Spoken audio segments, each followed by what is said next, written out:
selamat datang kembali di podcast Suara Mahasiswa, ruang diskusi kritis dan inspiratif.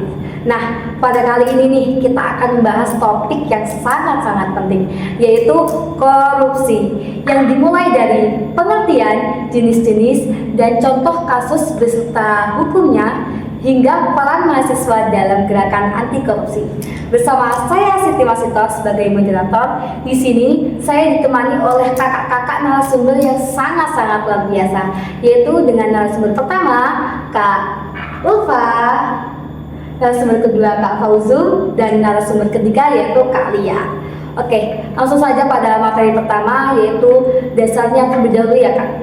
Apa sih sebenarnya yang dimaksud dengan korupsi itu? Kita akan simak penjelasan dari Kak Ulfa. Terima kasih Kak Mei. Nah, pengertian secara umum korupsi ialah suatu tindakan penyalahgunaan kekuasaan, jabatan atau kepercayaan untuk kepentingan pribadi atau kelompok. Nah, yang dimana ini sangat merugikan keuangan negara, kepentingan negara dan keadilan sosial. Menurut Undang-Undang Nomor 31 Tahun 1909 dengan Undang-Undang Nomor 20 Tahun 2001, pelaku korupsi ini umumnya dijatuhi beberapa hukuman. Yang pertama, pidana penjara. Rata-rata antara 4 tahun hingga 12 tahun, bahkan bisa lebih dari 12 tahun. Yang kedua, denda mulai dari ratusan juta rupiah hingga miliaran rupiah. Nah, yang ketiga ini dana pengganti untuk mengembalikan atas perbuatan korupsinya itu. Seperti itu kami. Kita tadi sudah mendengarkan dan menyimak penjelasan dari Kak Ulfa tentang pengertian korupsi.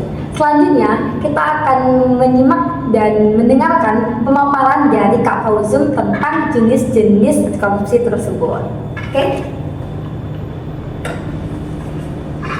Oke, baik. Di sini saya akan memaparkan sedikit tentang jenis-jenis dari korupsi. Yang pertama itu ada suap. Nah, suap itu adalah memberikan ataupun menerima sesuatu untuk mempengaruhi keputusan dari pejabat ataupun penyelenggara negara. Nah, hukuman pidana bagi mereka yang melakukan suap yaitu penjara 1 hingga 5 tahun dengan denda 50 juta sampai 250 juta. Nah, bagi penyelenggara negara yang melakukan kasus suap ini itu penjara dari 4 tahun hingga 20 tahun dengan denda 200 juta hingga 1 miliar. Nah, yang kedua ada pemerasan. Pemerasan itu apa sih? Yaitu pejabat memaksa seseorang memberikan uang ataupun fasilitas dengan menyalahgunakan jabatannya. Nah, hukum pidananya itu yaitu penjara 4 tahun hingga 20 tahun dengan denda 200 juta hingga 1 miliar. Yang ketiga ada penggelapan dalam jabatan. Perbuatan menyalahgunakan ataupun menggelapkan uang dan barang milik negara yang berada dalam penguasaan pelakunya. Nah, hukumannya ini yaitu penjara 4 tahun hingga 20 tahun dengan denda 200 juta atau sampai 1 miliar. Nah, yang terakhir itu ada gratifikasi. Gratifikasi itu adalah pemberian hadiah ataupun fasilitas pada pejabat yang berhubungan dengan jabatannya dan berlawanan dengan kewajiban atas tugasnya. Nah, hukuman pidana itu penjara 4 tahun hingga 20 tahun dengan denda 200 juta hingga 1 miliar, seperti itu. Nah, sangat jelas sekali ya kan penjelasan dari Kak Fauzul tadi. Nah, selanjutnya kita akan membahas contoh kasus korupsi tersebut yang mana akan dijelaskan oleh Kak narasumber kita yang sangat-sangat luar biasa, yaitu Kak Lia.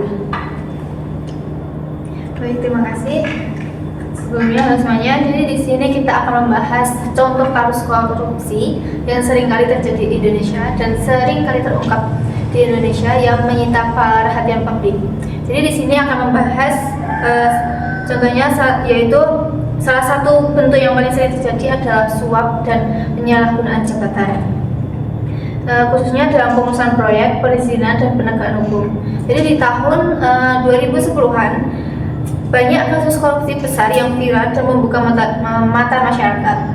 Selanjutnya di tahun 2011-an ini tuh kami dikejutkan dengan kasus suap yang proyek yang itu Wisma Atlet yang melibatkan pejabat tinggi negara. Jadi kasus ini tuh menunjukkan bagaimana suap itu digunakan mengatur proyek pemerintah bernilai besar. Selanjutnya, di tahun 2019 itu juga ada kasus korupsi, yaitu Indonesia itu dikembangkan oleh kasus korupsi proyek EKTP yang menyebabkan kerugian negara Indonesia, menyebabkan rugi yang sangat besar berjumlah triliun rupiah dan menyeret banyak anggota DPR serta pejabat penting. Jadi kasus korupsi ini menjadi simbol betapa masif dan terorganisasinya praktik korupsi. Nah, selanjutnya yang terakhir itu di tahun 2024 publik dikejutkan oleh kasus suap Hakim PN Surabaya dalam perkara Ronald Tanur, di mana keputusan pengadilan ini terduga dipengaruhi oleh suap miliaran rupiah. Kasus ini tuh sangat memperhatikan karena terjadinya di lembaga peradilan yang seharusnya menjadi benteng berakhir di keadilan. Oke nih, bagaimana penjelasan dari Kak Lia nih? Pastinya sudah paham ya kan? Oke, selanjutnya nih Kak, biasanya kan mahasiswa sering disebut sebagai agen perubahan. Nah, jadi apa sih peran mahasiswa dalam upaya anti korupsi menurut kakak-kakak narasumber nih? Oke, menurut saya sendiri ya, ini mahasiswa sebagai agent of change dapat menanamkan nilai kejujuran dan integritas sejak dini dengan membiasakan sikap jujur, disiplin, tanggung jawab dalam setiap aktivitas akademik, organisasi, atau interaksi sosial. Nah, sehingga terbentuk budaya saling percaya dan bebas dari curang yang pada akhirnya membuat mereka ini menjadi pemimpin yang baik, pribadi yang baik seperti itu. Nah, selanjutnya ada yang kedua itu ada edukasi masyarakat. Jadi mahasiswa itu berperan penting sebagai edukasi masyarakat itu sebagai agen edukasi anti korupsi. Jadi ini tuh mahasiswa itu bisa melakukan dengan cara yang pertama ada menyebarkan pemahaman tentang bahaya dan dampaknya korupsi melalui media sosial. Terus yang kedua ada mengadakan seminar diskusi politik. Terus podcast seperti ini dengan berjudul anti korupsi itu dibuat entah maupun di kampus, di sekitar kita itu bisa. Yang ketiga ada terlibatnya dalam pengabdian masyarakat seperti sosialisasi ke sekolah atau desa tentang pentingnya kejujuran dan transparansi. Yang terakhir ada membantu masyarakat memahami hak dan kewajiban hukum agar tidak terjerat atau terjebak terlibat dalam praktik korupsi tersebut. Mungkin begitu. Nah, aku setuju banget nih dengan penjelasan dari Kak Ulfa dan juga Kak Lia tentang peran mahasiswa sebagai agen perubahan. Nah, aku juga nggak akan menambahi, yaitu mahasiswa berperan sebagai teladan integritas. Artinya, sikap anti korupsi harus dibangun sejak dini, mulai dari diri sendiri dan tindakan kejam dalam kehidupan sehari-hari, khususnya bagi seorang mahasiswa ataupun pelajar. Nah, ini artinya yang pertama, tidak boleh mencontek, yaitu melatih kejujuran dan tanggung jawab pribadi.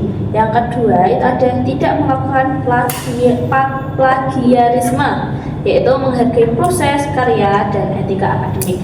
Yang ketiga yaitu kejujuran dalam organisasi, membiasakan transparansi, amanah, dan keadilan dalam mengelola tugas maupun keuangan. Nah, hal-hal sederhana tersebut menjadi latihan moral agar seseorang bisa terbiasa bersikap jujur. Jika sejak kecil atau sejak mahasiswa sudah terbiasa curang, maka ketika memegang jabatan besar akan berpotensi melakukan korupsi. Jadi teladan integritas menegaskan bahwa pemberantasan korupsi dimulai dari perilaku pribadi. Seperti itu. Wah, sangat luar biasa sekali ya kan penjelasan dari kakak-kakak narasumber kita. Dari penjelasan dan pemaparan kakak-kakak narasumber kita bisa menarik kesimpulan nih bahwasanya korupsi adalah penyalahgunaan kekuasaan atau jabatan untuk keuntungan pribadi atau kelompok yang mana bisa merugikan keuangan dan kepentingan negara. Nah, kita sebagai mahasiswa nih memiliki peran penting dalam gerakan anti korupsi sebagai agen perubahan dan kontrol sosial melalui edukasi seperti kampanye atau seminar. Nah, Mahasiswa juga harus memiliki teladan integritas diri seperti kejujuran diri serta advokasi publik untuk mendorong transparansi dan akuntabilitas. Terima kasih kakak-kakak narasumber kita pada kali ini atas pemaparannya yang sangat-sangat luar biasa. Semoga podcast kali ini memberi manfaat dan menumbuhkan kesadaran kita semua untuk berkata tidak pada korupsi. Saya Siti Masita, saya pamit undur diri. Jangan lupa bahagia. Bye bye.